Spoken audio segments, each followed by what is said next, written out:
कल आज हम बात करेंगे 10वीं से लेकर ग्रेजुएट पास कैंडिडेट्स के लिए टॉप रेलवे जॉब्स की। जी हाँ, अगर आप सरकारी नौकरी की तैयारी कर रहे हैं तो रेलवे आपके लिए एक बेटर ऑप्शन हो सकता है।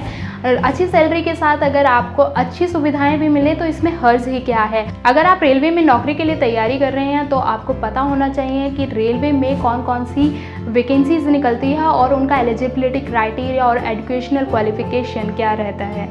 आमतौर पर रेलवे में ग्रुप ए, बी, सी और डी कैटेगरी के अंदर वैकेंसियां निकलती हैं, जिसके लिए eligibility criteria according to post होता है। तो चलिए जानते हैं ग्रुप ए, बी, सी और डी कैटेगरी में कौन कौन सी वैकेंसियां निकलती हैं और उनके लिए क्या एलिजिबिलिटी क्राइटेरिया होता है।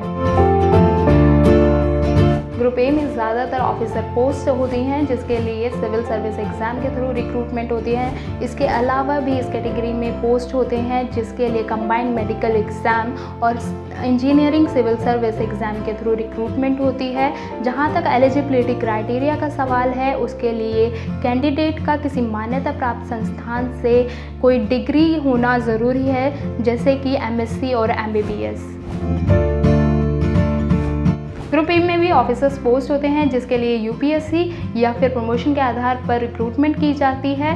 बेशक रिक्रूटमेंट प्रमोशन के आधार पर होती हो, लेकिन इसका एलिजिबिलिटी क्राइटेरिया और एजुकेशनल क्वालिफिकेशन सेम रहता है।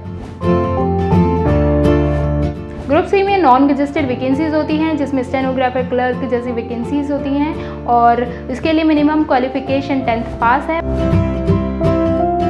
वहीं देखा जाए तो ग्रुप डी में खलासी, ट्रैकमैन, ट्रॉलीमैन जैसी वैकेंसीज होती हैं और इसके लिए मिनिमम क्वालिफिकेशन 8th पास है। इन पदों पर भर्ती रिटन टेस्ट और पर्सनल इंटरव्यू के थ्रू होती है। रिटन टेस्ट में हाई स्कूल तक के क्वेश्चंस पूछे जाते हैं, जिसमें रीजनिंग, मैथ्स और जनरल अवेयरनेस शामिल होता है। इसके अलावा भी कई ऐसी पोस्ट हैं जिसके लिए स्किल टेस्ट और साइकोलॉजिकल टेस्ट देना पड़ता है।